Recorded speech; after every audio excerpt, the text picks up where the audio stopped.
Come on, take everything here you said. Okay. Good evening, everyone.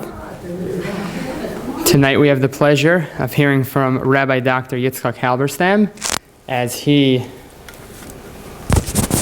excuse me about that with the mic. Okay, now we're good. As he delivers the third and final lecture of his three-part series relating to the weather. Tonight's lecture is entitled Talmudic View of Weather, Praying for Rain. Okay, thank you very much. All right, I'm going to knock this over again. Thank you all for coming on a Hanukkah Rosh Chodesh night. It's good to see you here. Last week we spoke about the Tanakh view of weather. We saw the different kinds of scenarios that are demonstrated in the Tanakh, that are spoken about by the Nevi'im, that are mentioned in Chumash. There are plenty of scenes of what I called miraculous weather. In other words, where God sort of changes the weather. There are statements warning people about what's going to happen to their weather if they don't listen to God. There are also blessings, telling people that if they behave themselves, they're going to get good weather. That seemed to be a theme throughout Tanakh. There is, as I said, some mention at the beginning, right, of Bereshit, and also, of course, in Noach, after the flood, that there is some kind of natural cycle, of weather. So there is nature involved, but God seems to be determining everything, And we find praises of God, who is constantly involved in making weather and doing weather, in Tehillim and in Eov, the discussion where God is telling Eov, he says, were you there when I created the world? I'm in charge of all of these things, You don't understand my ways, and so on. So that was the biblical view. Of course, 2 weeks ago I talked about the scientific view, where there's a lot of determinism with the caveat that there is an idea of chaos, the unpredictability due to our incapability of measuring things very accurately, or of knowing the physics 100%. So that's a problem with us, not with the phenomenon. In other words, if we could know everything about air, the atmosphere, and the heating and all that, we should be able to predict it 100%. But we don't, That's something that's part of the nature of the beast. The main part of the chaos theory is that if you change something very slightly in the beginning, it's going to make a big impact later on. That's what makes it so unpredictable. So today I want to go into the later years, in other words, the rabbinic view, the Talmudic view, and even further on, and discuss this issue, that comes up not just in weather. It's obviously true of many sciences, where you have the deterministic quality of the science, as opposed to our religious view that God is in control of some things. So where does God fit in, and where does nature fit in? So we're going to be looking at two aspects of weather. First of all, there is a halachic issue in many cases. We have to, weather intervenes, gets into the law, I won't be spending too much time. Then we'll talk about the theological issues as well. Where does it come up in halacha? There is something that is found almost throughout Talmudic literature and rabbinic literature. It's called the Ruach Mitzuya. Ruach Mitzuya means a normal wind. People are misled by the modern word Mitzuya. Mitzuya nowadays means average. I don't think it meant that back then. It just means something which exists. A Ruach Mitzuya, something which is ordinary, something that is to be expected, That's what a Ruach Mitzuya means. We also have an issue of rain On Sukkot, okay, that is a halachic problem that comes up.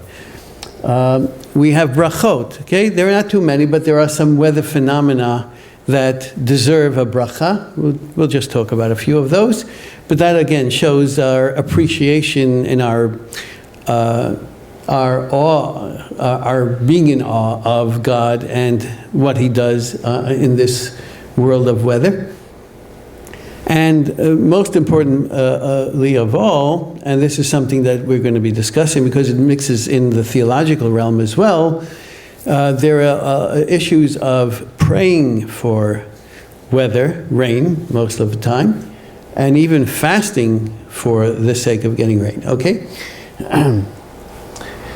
So, Ruach Mutsuya, what is a Ruach Mutsuya? Well, we said it's a normal expected wind. It comes up many, many times. It comes up many times in the idea of torts, in the world of who's guilty, who's responsible for wrongdoing, for damages. If it's a Ruach Mitsuya that's doing it, then whoever put into place what caused the damage is responsible because he should have expected that wind. So it says, for instance, if you light a fire in your backyard and a Ruach Mitsuya happens to spread the fire into your neighbor's lawn, you are responsible. You couldn't say, well, the wind did it. No, I mean, you should have expected that wind, okay? So you have many, many cases of this kind, okay, where this Ruach Mitsuya makes you responsible. It's also a criterion for structures, okay? If you build something, it has to be able to withstand a Ruach, what they call a Ruach Mitsuya, a normal wind. So if you're making the structure for an Eruv, what we misname an Eruv, right? The trouble is that it's after Eruvin and the Daf Yomi, so everybody's an expert. I have to be very careful. The structures that we make, the Tzurot HaPetach, okay, have to be able to withstand a Ruach Mitsuya, otherwise it doesn't count, okay? So if you put up a wire and two posts and they blow over at a very moderate speed of wind, then you really never had an Eruv to start with. Same is true of a sukkah. If you put a sukkah down and it blows over, it can blow over with a normal wind, it's not considered a sukkah. If the schach on top, it blows off at a very normal wind, okay, that also is not considered a kosher sukkah. There was an understanding that sometimes Ruach Mitsuya has to be defined according to, as the real estate people would say, location, location, location. All right, here is an incident mentioned in the Mishnah where Rabbi Akiva and Rabbi Gamliel were aboard ship on Sukkot. I guess one of those tours, right? Okay, they have. I wonder how much they paid them. All right. But they built a sukkah. So Rabbi Akiva built a sukkah, which apparently, if you read the Mishnah, says, right? Oh, the thing is off. Okay. It says a ruach came, va'akarata, the wind came and undid the sukkah. It blew down Rabbi Akiva's sukkah. Rabbi Gamliel had told him not to do it, okay? So Rabbi Gamliel gets up the next morning and he says, Amar la Rabbi Gamliel, Akiva, hechen sukkatcha, where's your sukkah? He was chiding him, okay? So Abaya says, what were they arguing about? He says, if it's a sukkah that can't withstand a normal land breeze, that's really a technical term, a breeze that's on land, where there is interference because of buildings, because of ridges, because of mountains. So the wind here is not as strong as over the sea. So he said, everybody agrees that if it can't even withstand that, it's not going to be a kosher sukkah. Even if you never have that breeze. But if you construct it that way that it can fall over, then it's not a kosher sukkah. And he also says that if you make it strong enough so it can withstand very, high winds, everybody agreed that it's a kosher sukkah. What they're arguing about, that if it can withstand a land breeze, but not a breeze over the ocean, and you construct it over the ocean, then what happens?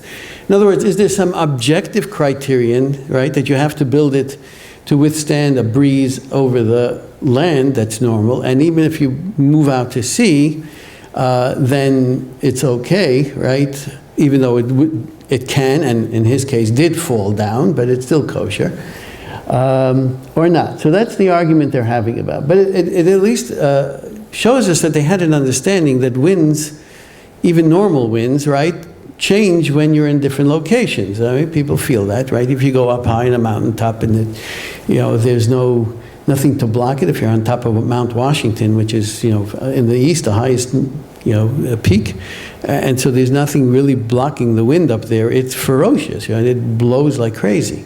But if you're down in between buildings, you don't feel any wind. So this, of course, can have practical questions, like if you're building your sukkah in a nook somewhere between buildings, and if you had moved it outside, it would have fallen down or the schach would have blown off, but because you're protected by the buildings, is that considered kosher sukkah or not? So these are things that where weather comes into the halachic realm. Okay, what about rain in the sukkah? So this is, of course, a problem, right? We don't tell people to sit in the sukkah when it's raining because it makes them uncomfortable, and if you're uncomfortable in the sukkah, you shouldn't be there. So they have to give you a criterion for how much rain do you need in order to say, I don't have to sit in the sukkah. So it says, Misha Tisrach, mikpeh is some kind of, hardened soup or jello, something like that. So if the water gets in and it makes it so that you can't eat your food, that's enough to say, okay, it's time to go inside. All right, so they're giving you a criterion for how much rainfall, or how much dripping, at least through the schach, that is going to enable you to say, I've had enough. Okay? But what's interesting is the comment that the Mishnah makes after it gives you the rule. It says, how should a person feel if it's raining in the sukkah? And it says, L'ma hadava domeh. What is it similar to? Le'evet shebal limzog l'rabo. Somebody, a servant comes to give his master a drink, okay? He offers him a drink. V'shafach hakiton al panav. And then apparently the master takes this jug or this glass and spills the water right in his face. So you understand what the idea is. And to make it clear, the Gemara actually tells you, Tashma de Tanya shafach lo rabba kitan al panav yamala I afshi b'shimu sheikh. It's like the rabbi say, the Adon, the Rav, saying to his servant, I don't need your service, get the heck out of here. So you're trying to do God's will by sitting in the sukkah, and apparently it's God who's making it rain in the sukkah, so you feel like here you're trying to serve him and he's pouring the water in your face, okay? So here, apparently, again, we're following that biblical idea that it's God who's controlling the weather, because you're saying it's his fault, and you're trying to be nice to him, and he's not letting you do his commandment. All right? What if I forecast that rain 3 days in advance, so you have a warning, okay? So you know it's going to rain on Sukkot night. So what do you do then? Is it still God angry at you? Or is the weather person saying, hey, if you want to really do the mitzvah, how about taking a jet and fly off to Cleveland, where the storm will have passed by then, and you can enjoy your Sukkot? Okay, this is where the determinism of science gets involved with the theology of God's imminent, presence in the creation and making of weather and other natural phenomena. We also, this is something that many of you are familiar with. When you see certain weather events, there are brachot connected with them. There's a bracha for storms, thunder, the shekocha gvurato malei olam, and you have a lightning, is osei maaseh breshit, where we're acknowledging, right, that these masterful phenomena, powerful phenomena, are creations of God, and we are humbled by them. And indeed we should be. I mean, the amount of energy that's released in a very normal thunderstorm is incredible. The one lightning bolt, would give New York City enough energy to run for about 3 months, just one bolt, okay?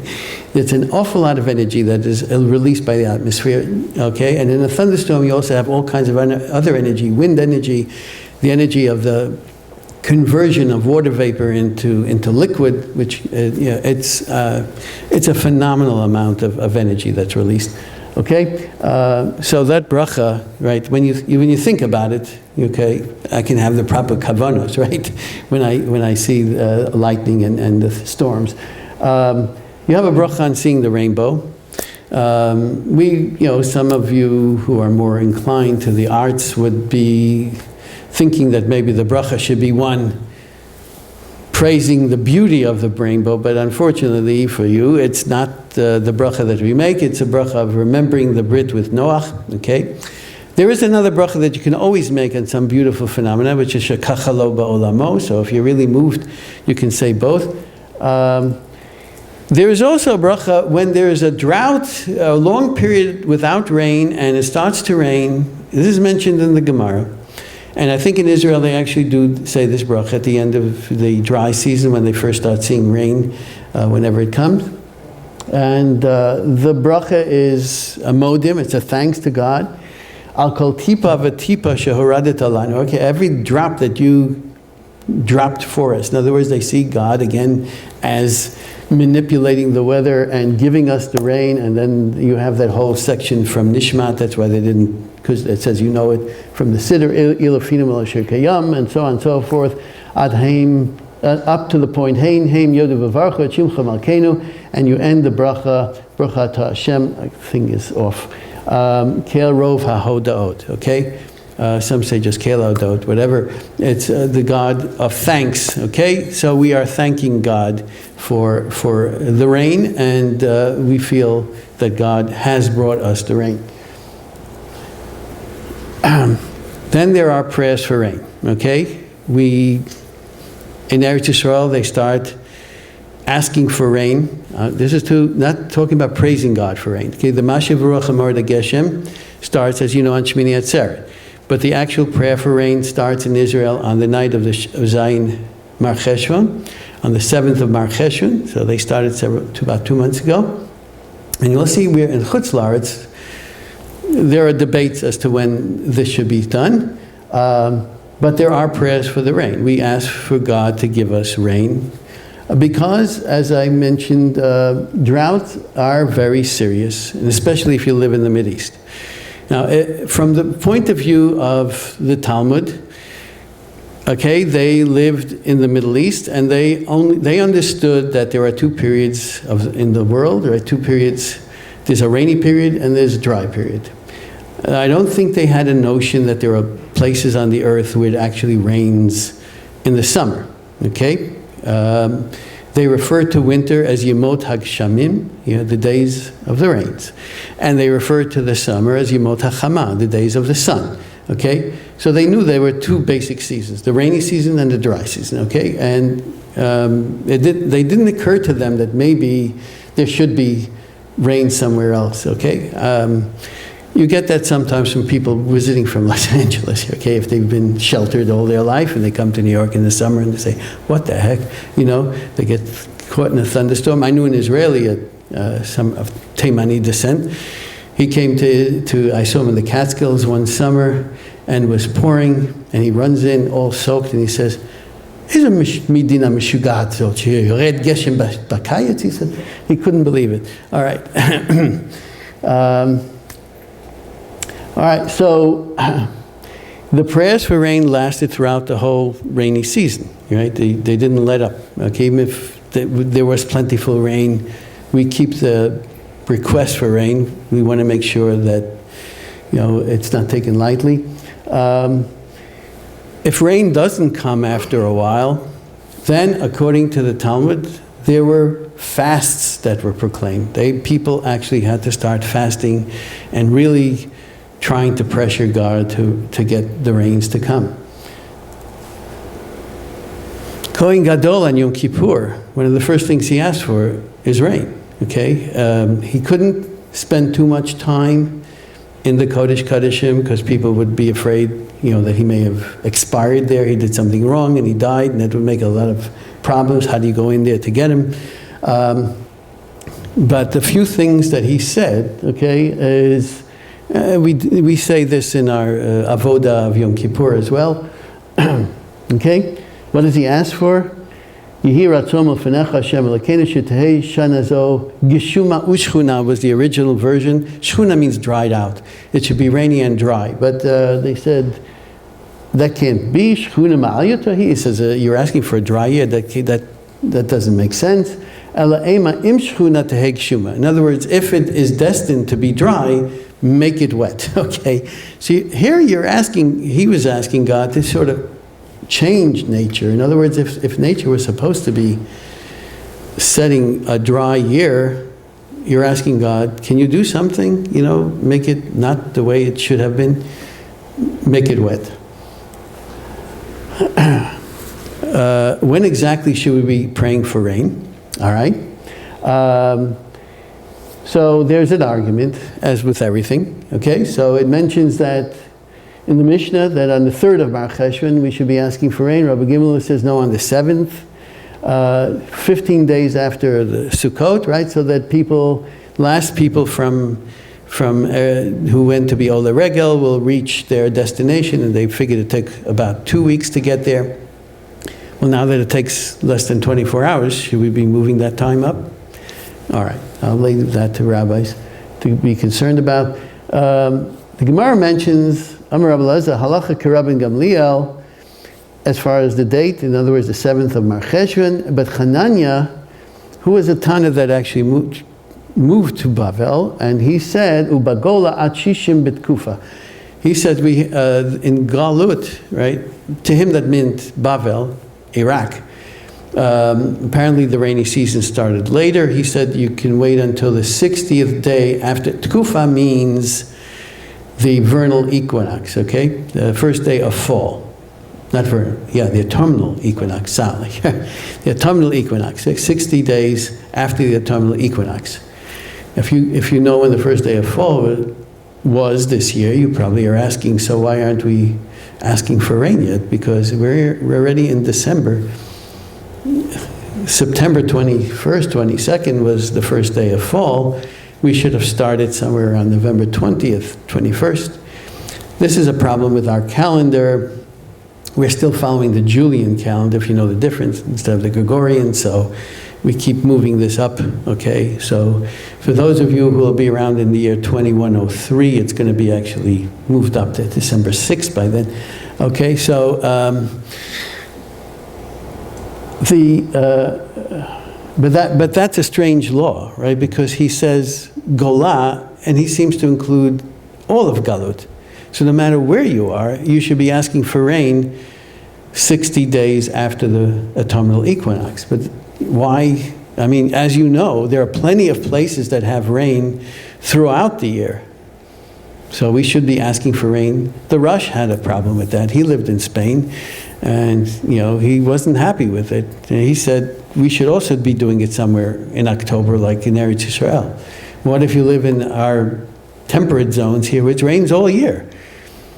I know that Rabbi Yoshe said his grandfather, Rab Chaim, he says, halacha ve'ein morin kain, he didn't want to paskin that way, but he himself would ask for rain all year round, but not in the bracha of Baruch Aleinu that he only did after December 4th. But the rest of the year, he would say it in the Avarachman prayer, where you can put any kind of request. But he didn't go around spreading the word, except to his grandson, who did, okay. But he didn't paskin that way for all of us. Okay, so we will actually be starting in Mi'at Hashem on, unlike the bulletin says, Wednesday night, not tomorrow night. What happens if it doesn't rain after all your requests and prayers and hopes?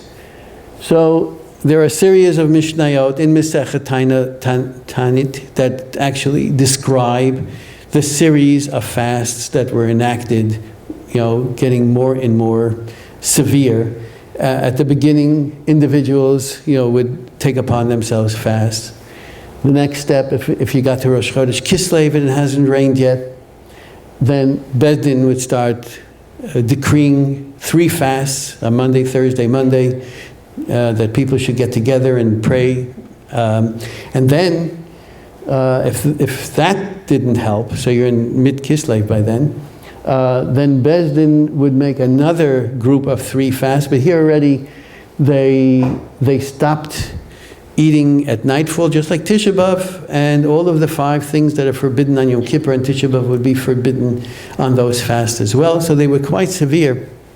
All right, and they if that didn't help, right, and you got into even worse straits, then they had another 7 fasts. Again, Monday, Thursday, and so on. So there were 13 all told, and those were quite severe. It said they closed businesses down. People would, walk around with their heads down and being very sad and feel rejected, or because apparently, they're asking God and He's not listening to them. So they're not blaming nature; they're blaming God, or they're blaming themselves, right? They're saying we did something wrong. That's what the prayers consist of. So please answer us. And if He's not answering it, it's because it's our fault. So are our prayers answered? Well, the Gemara says sometimes they are, very quickly. And there are all kinds of stories in the Gemara, but the most prominent one is the Mishnah itself about Choni HaMa'agel. Choni HaMa'agel, many of you know the story. He gets up, people say to him, it hasn't been raining. So what does he do? He gets up and he makes a circle, and he stands in the circle, and he demands that God give rain. He says, I'm not moving out of here until it starts raining.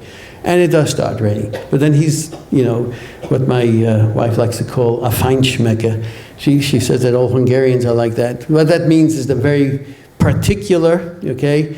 He doesn't like the kind of rain that God is giving him. This is too light. You got to do something better. So then it comes down in torrents. I'm not asking you for this kind of rain. I want a nice rain, okay? And he gets his wish, okay? He keeps saying, Lo kach sha'alti, right? I wanted to fill the reservoirs, the barot, the shichin, marot, okay? So, anyway, then it started coming down, and it didn't stop until the roads were already flooded, from all the rain. So they asked him to stop the rain, okay? It doesn't say whether he actually did or not, but Shimon ben Shetach was very upset with him, and he said, for whatever reason, now we can say that he doesn't think that it's right for him to put God into that position, to stand out like that and dare God, so to speak, right? We have a prohibition of lo tinasu et Hashem, don't test God, okay? Was this his concern? But he said, I can't fight with you because apparently God listens to you, right? That's what he says at the end. He says, like a child, pleading with his father, and he gives in to you. Well, not all fathers do, but at least the fathers that Shimon, maybe Shetach was that kind of father, all right? He does exactly as you wish, you kvetch long enough, you cry, you demand, and he gives into it, okay? And he quotes the pasuk that we say at Brit Milah, Yismach avicha ve'imcha v'tagel yoladetcha, okay? Now there is in the Talmud also a recognition that nature is at work somehow. We have these statements. They're discussing, things about weather. So Rabbi Yehuda says, the wind after rain is as beneficial as rain. I took this translation because it's mostly Aramaic, so it's easier to see it in English. Clouds after rain as beneficial as rain. Sunshine after rain as beneficial as twofold rain. I don't know why, but he had his reasons for saying that. But you've covered all the bases, basically. So, in other words, if it's windy or if it's cloudy or sunny, after the rain stops, then you're in luck. So when are you not in luck? So they have to find, of course, the Talmud has to find some exception to all of those. He says, well, the glow after sunset and sunshine between the clouds. So if it's partly cloudy, then you're neither sunny nor cloudy, or if it's sun is setting, so you don't get the sun after the rain, right? You get nighttime, so you've lost out on that. Rava has this comment. He says, snow is beneficial to the mountains as fivefold rain to the earth, and he brings the pasuk for that. Likewise to the shower of rain, to the showers of his mighty rain. What mighty rain means heavy torrents. They're beneficial to the earth. Okay, so they're looking at nature, they're viewing it, they're saying, oh, well, the snow up in the mountains is good for us. Yeah, eventually it melts and it feeds the banyas and the kinneret and everything down the line. I don't know if he knew all of the, the cycle, the water cycle completely, but they did have a sense that there is something going on there. And they mentioned this early on in Masechet Tainit, and we talked about a little bit last week when we talked about Eliyahu. It says there are 3 keys that are in the hands of HaKadosh Baruch Hu that were not given to, it calls it a shaliach, to a messenger. In other words, there are 3 types of phenomena in the world that are exclusively in the hands of God, apparently. And one of them is rain. Okay, the other is childbirth, and the other is tchiyat hametim. It says people are not given jurisdiction over that. People are not able to create rain. They can't decide whether a woman is going to get pregnant or not. If she's not able to, right? I'm not, obviously, if it's working naturally, of course you can try to get a woman pregnant, she'll get pregnant. And tchiyat hametim is making dead people come alive. That's something that people are not capable of doing. Has science changed any of this? Okay, this is, we still are not really capable of creating rain, or making rain, okay? Can we alter the path of rain? People have been trying cloud seeding and stuff like that to make rain. It's not very successful. Will we one day be able to do that? I don't know. But having children, obviously there are plenty of labs now. We have ways of creating life for women and men, right, outside of the normal ways, right? We have in vitro fertilization, all kinds of mechanisms that will allow for this, okay? So that mafteach may be crumbling a bit. Tchiyat hametim, depends what you mean by that. There are people actually creating life in laboratories. I don't know if it's really in the category of life as we would normally describe it, but it's ethically problematic, it's morally problematic, it's also problematic to our theology if you can start creating life on your own. There's also this description here where people, Tanaim, are arguing about where does the rain come from. So they're concerned. In other words, natural rain, how does it occur? Rabbi Eliezer says that the world draws its water supplies from the waters of the ocean. Okay? In other words, he understood that the water evaporates. And he quotes a pasuk for that, right? The Eid Yalam in Haaretz. And Rabbi Yeshua disagrees with him, and he says, no. First of all, he says, if that were the case, the rain should be salty. Good question, okay? Because if it's getting it from the ocean, how come there's no salt in it? Does anybody know the scientific reason why it's not salty? Yeah? No idea? Yes? Water is what evaporates, the salt remains behind. That's right. The salt doesn't evaporate. It's just the water that turns into vapor, okay? Well, if you let a glass of salty water stand for a few days or a few hours, depends how much there is, you'll notice that there's a residue of salt left inside. The water evaporates, not the salt. Okay, but all right, he didn't know that, but he has another answer. He said they are sweetened by the clouds. So he feels that the clouds somehow are able to siphon off the salt and leave just the pure water. The Rabbi Yeshua says no. He doesn't think that's the way it works. He said the world drinks from the upper waters. You remember these upper waters we talked about last week in Bereshit, right? It talks about God separating the waters from below and the waters from above. He says there's water up there somewhere, okay, above the clouds. And And so, all right, so he says that that's where the water comes from, and he tells us how it works. He says that teaches us the clouds grow in strength as they rise towards the firmament. Then they open their mouth as a flask, and they catch the rainwater, and then they go sprinkle it all over the place, right? And he, again, quotes psukim here. All right, they cut off the bottom part of that.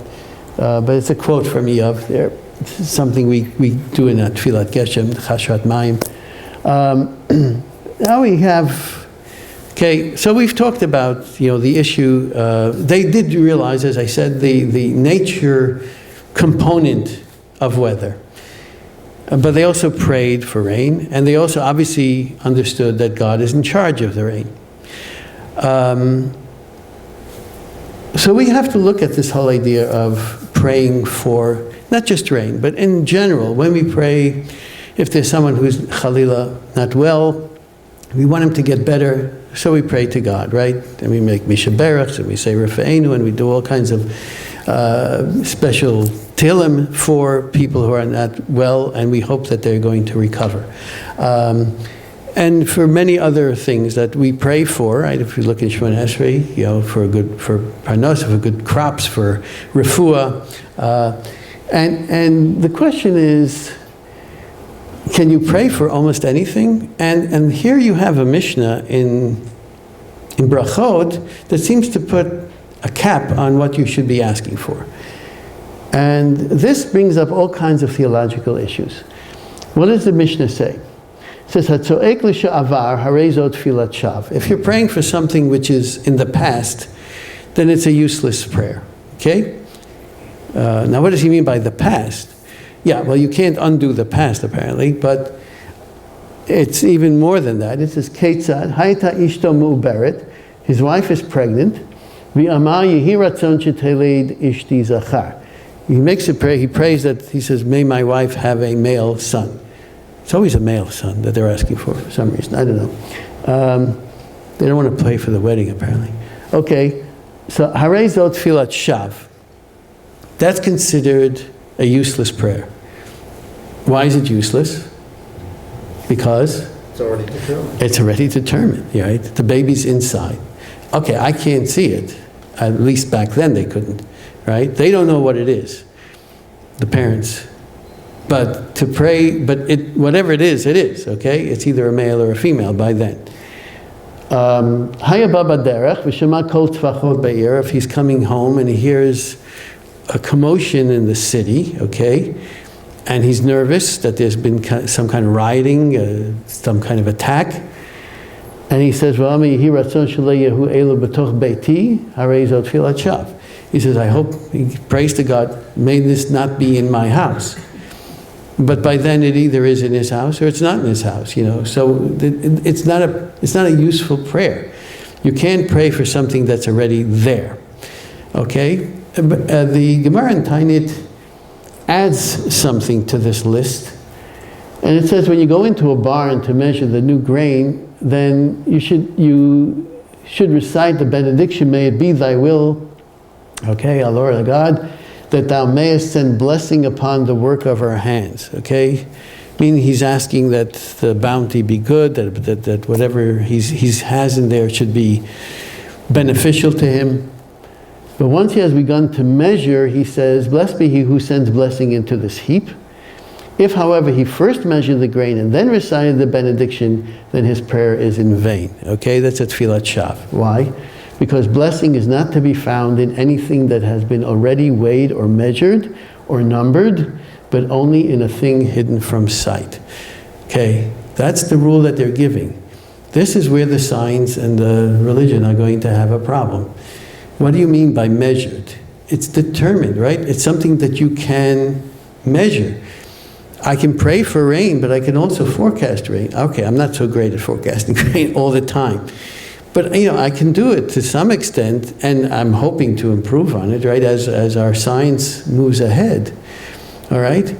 We can determine the sex of a child, early on now, very quickly, okay? The Gemara says you have a right up to 40 days, you can still ask for male or female, because it's not determined. Yeah, it is, but, they couldn't see it before 40 days, but now we can.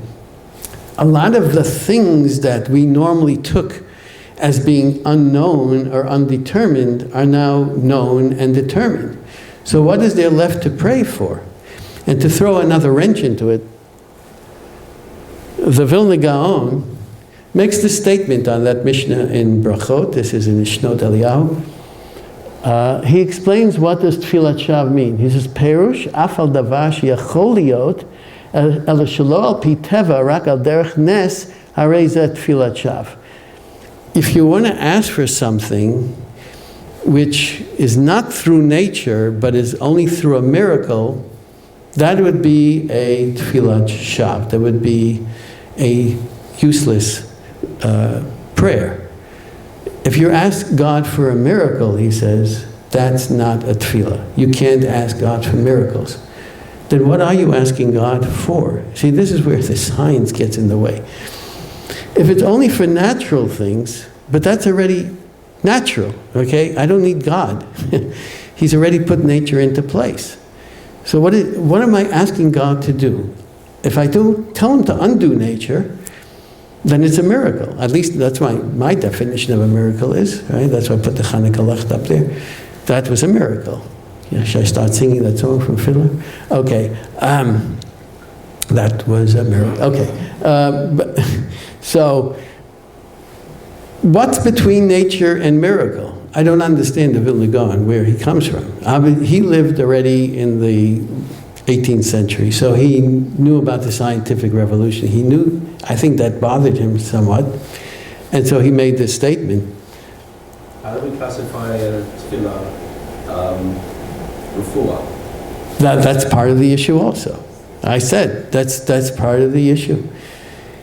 Is refuah, is someone's sickness, again, it's not that easily predictable. We don't know always what's going to happen. Doctors, are as reliable as meteorologists most of the time.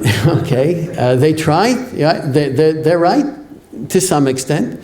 If a person has a bad disease, chas v'shalom, and they say, you have 5 months to live. Okay, it may not be 5 months, maybe 6 months, and something may happen that they're unaware of that will cure this person. So we would say, oh, it was a miracle. But was it? Or was it that they just didn't know enough, right, to be able to predict? Okay, so this is the deterministic nature of the world that we live in, okay, that undoes our capability of attributing things to God, right, and on this, and to ask Him for things. Okay. There are people who disagree, apparently, with that Mishnah, and also certainly with what the Vilna Gaon says. Rabbi Yossi is quoted. This should be Afal Pi. I don't know how this got off here. Okay, Afal Pi Shaninu Haita Ishta Muberet. So even though we had repeated or said or learned, right, that if a person is pregnant, a woman is pregnant, and the person says, "V'amei hiratzon sheteled ishti zachar harei tfilat shav," even though he said that's what we had learned, he disagrees. Ain't okay. And he said that's not the case. Ella afilu ad sha'a sheteshev al mashber yitpalel. I had tried to fix this, but it came out. Sheteled zachar lefi she'en kasher lefnei HaKadosh Baruch Hu la'asot et hanekevot zacharim et hazacharim nekevot. He said that you could still ask for a miracle, basically. He says, God can do anything, right? So what's a miracle to God? Nature and miracles to God are basically the same. That's Rabbi Yossi's view. So if you can ask God to naturally heal somebody, you can also ask Him to create a miracle. So even if his wife is fully, and we know that it's either a boy or a girl there, he can still say, if it's a girl, please change it. I would like to have a boy. Okay? And even, right, if it's not, the weather forecasters are saying, it's a beautiful day, there's high pressure in here, there's no chance of rain, there's no moisture. You can ask for rain. You can say, please God, change it, okay? And, God will make the high pressure dissipate in a second, and low pressure system form off the coast, and we're getting in a major rainstorm, okay? It's not something that is natural, okay? But Rabbi Yossi believes you can pray for miracles. But that's not the way we paskin. If you look in the Shulchan Aruch and everything, they picked the Mishnah. Rabbi Yehuda Nasi, when he edited the Mishnah, he left this thing off, okay? And this is found in the Mechilta, actually, in Parashat Vayetze. Yeah, so it's hidden, okay? It's somewhere obscure, and we don't follow it. Is weather measured? Okay, that we talked about things that are measurable, okay, that are known by measurement, by our understanding, okay, of the phenomena. We shouldn't pray for them because they are measured, okay? So when we have our set of equations and we sort of predict the weather ahead of time, so is that considered measured? So would it be considered tefillat shav, as I said, to ask for rain? Or in your case, if a doctor has done all of his blood tests and everything and measured it out and noticed, the leukemia or whatever it is, God forbid. So, right? It's something that's measured. Can we pray for that kind of thing? I again bring up the issue of chaos. And it's true of people, right, of human beings and their health. Again, the chaos demands that you know things very, very well in order to be able to predict it. So for us now, at least, okay, weather is not 100% predictable. Certainly not in the long range. So if we were to say, can I tell you what the weather is going to be 2 weeks from now? I can look at the models, I'll get some crazy idea of what it is, but it's probably not right. Even close weather, sometimes if you listen, if there's a storm coming up the coast, to know whether we're going to get snow or rain, it's always a very difficult task. And we have very different models, I talked about that the first session, trying to predict what the weather is going to be, and they don't always agree. And I had one colleague back in the days in the Air Force, he said, if all the models agree on what the weather is going to be, then they're all wrong. Okay? It's not a very exact science. And it won't be one for very, very long. Okay? So there is this doubt always, this problem of prediction that's going to be around in the foreseeable future. See, I'm trying to predict how long it's not going to be accurate. So does God perhaps slip in between what we expect, okay, and our ignorance? In other words, what we know again, the word for sure, we know for sure, right? And we know for sure that if I can predict how fast a penny is going to what speed it's going to fall if I stand up here and drop it. All right, take into account maybe the air friction or whatever, but I can get a very accurate number, right? And I can repeat that many times and I'll be accurate almost 100% of the time, okay? But not weather and not other things, right? Predicting illness. Not that accurate of a forecast.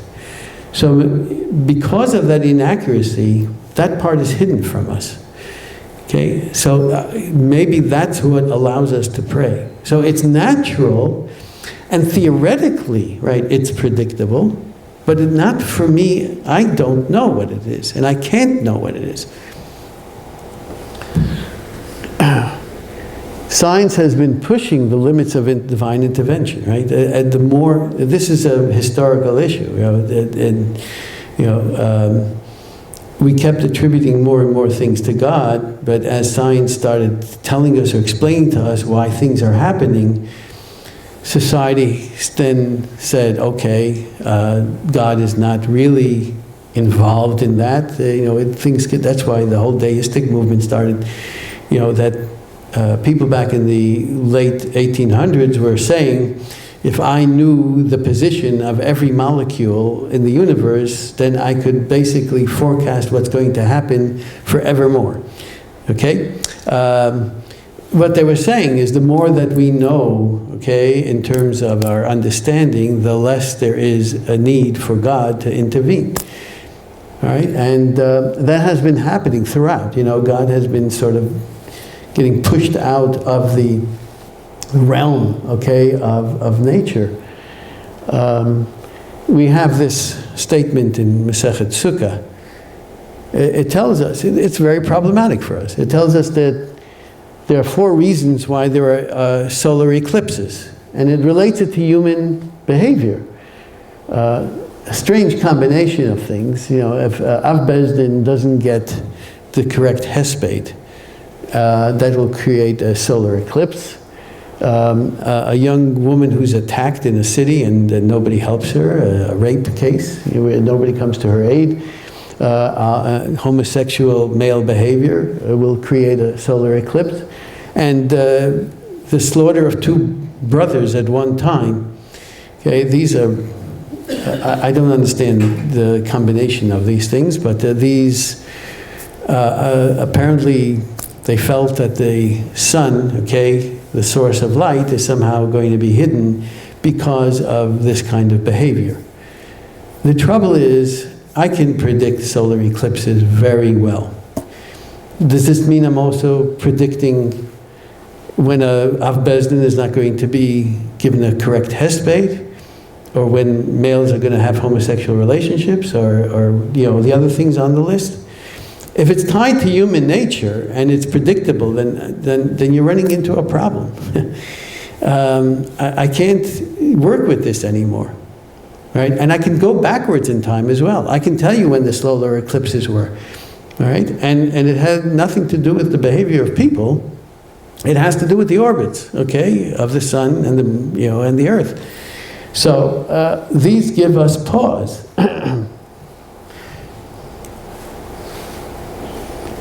All right, so our question is, will we ever reach a day when weather and climate will be absolutely predictable?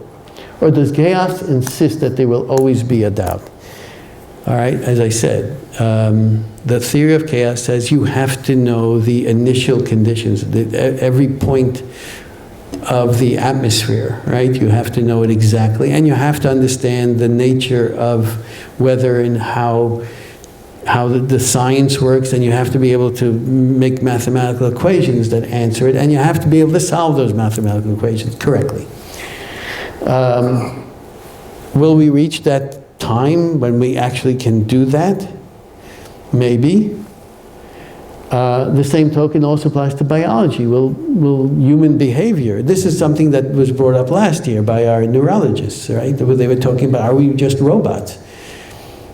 Our behavior is predictable in the same way, okay? Can we measure the electrical pulses throughout our body and say, okay, I can predict what you're going to want to eat for breakfast tomorrow morning ahead of time?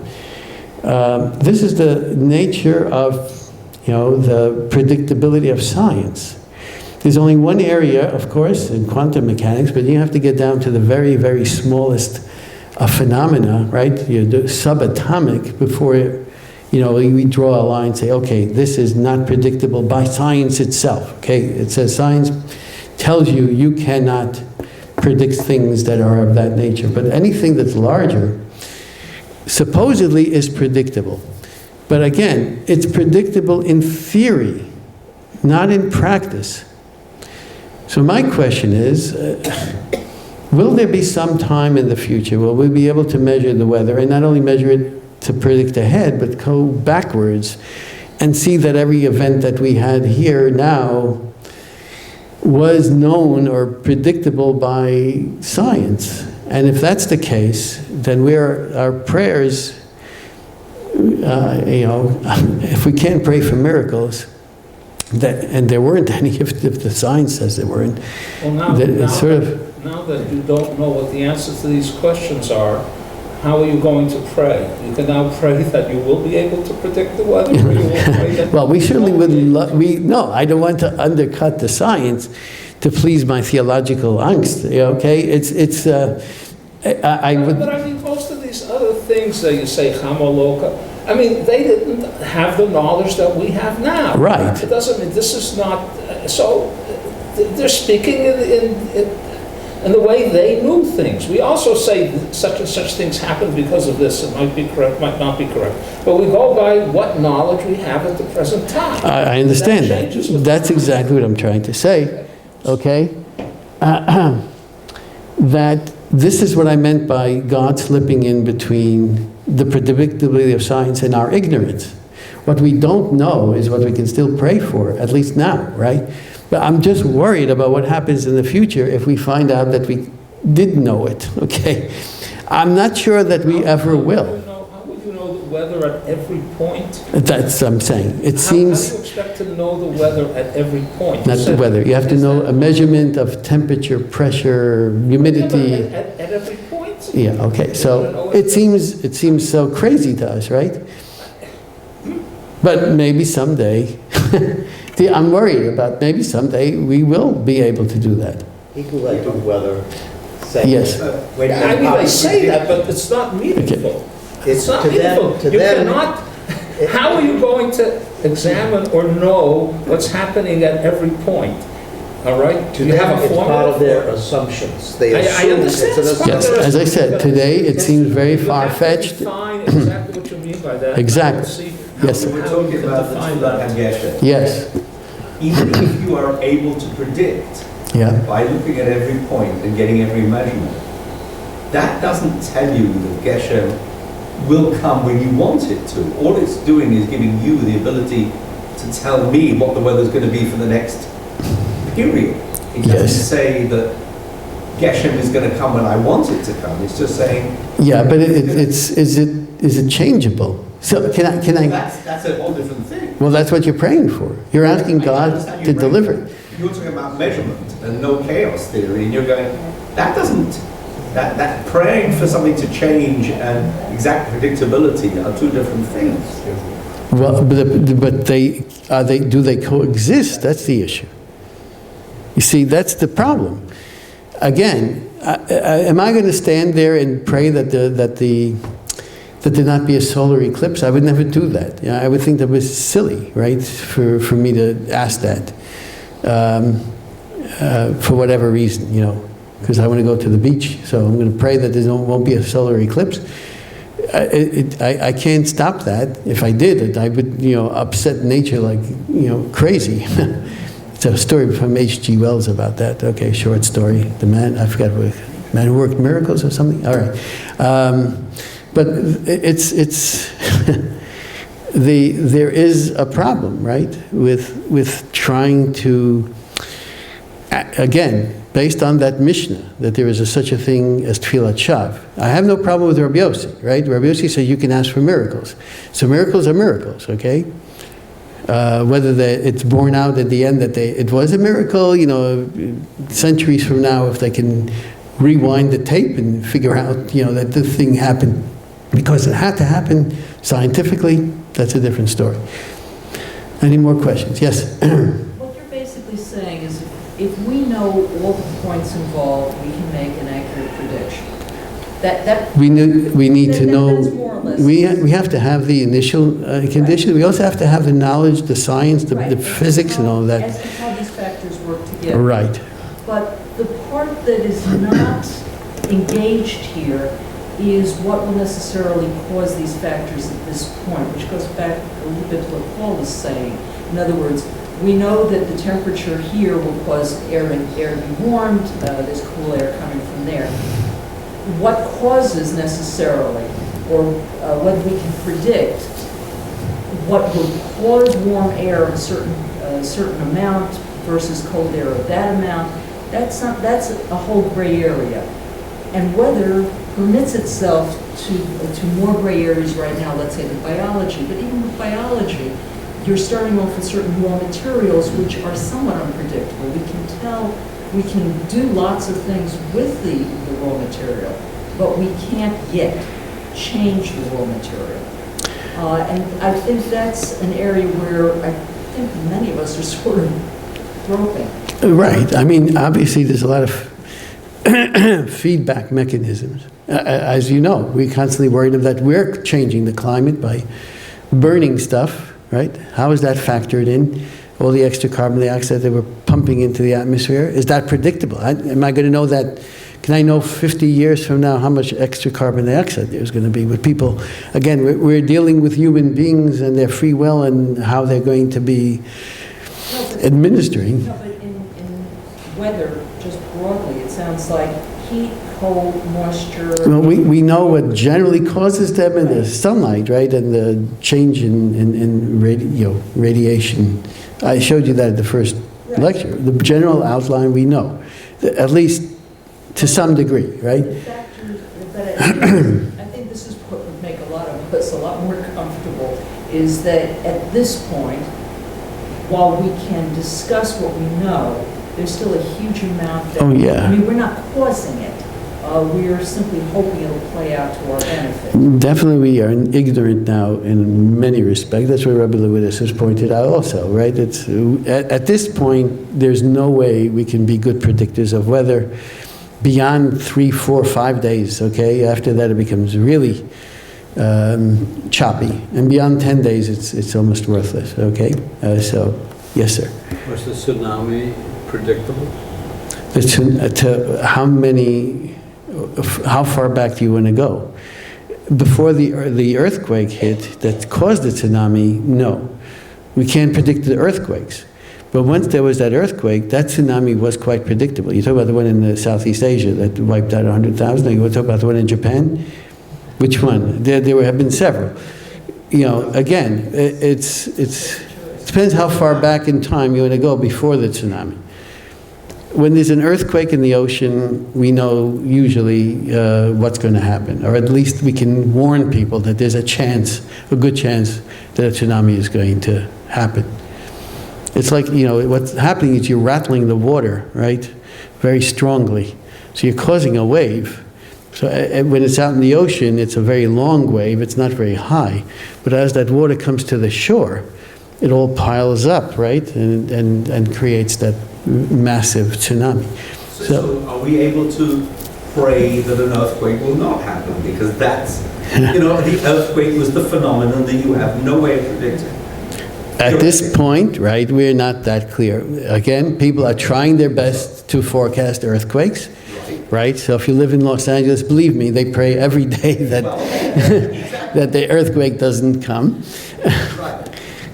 But that's where the tefillot become, should we say, meaningful to people, is that they will try and pray, or they will pray. Right now, I have no problem with it, right? And as I said, our ignorance allows us to pray for things that we don't know about. So certainly, if someone is ill, right, I don't care what the doctors are saying, I will still pray for refuah for that person, okay?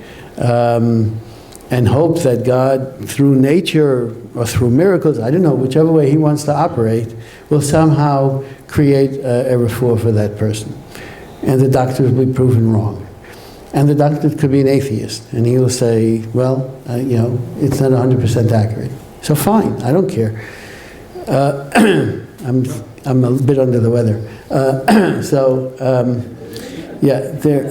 a slight problem with your formulation of this, when you ever know, because you're looking at it as if you're outside of the world, all right, and you're looking at the world of nature.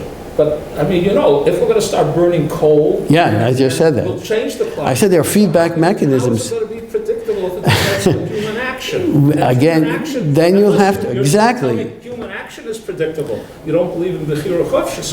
Well, that was last year's talks, right? That's exactly what those neurologists were talking about. Whether there is such a thing as Bechira Chofshus. As a weatherman, you're not thinking about the neurology of the... Right, so because of the chaos, right, any little change, anything, you know, things that we're doing today could lead to major differences, right? if I sneeze and don't clean up my sneeze correctly, I could be causing a major epidemic years down the line because that virus that's here is going to multiply and then go get transferred. I don't know what's going to happen. Those are things that, again, it's the theoretical determinism as opposed to the practical determinism that I think that is what I'm trying to. And you're agreeing with me, basically, that when I pray, I realize that I am not living in a practically deterministic world, although science says it is. Okay? Any more questions? Well, it's been a real pleasure, and I must give a big yeshar koyach to our office staff, who is very capable in constructing all of this, putting it together, to Cheryl and everybody else, okay? And a very good Chodesh and happy Hanukkah to everybody. You have the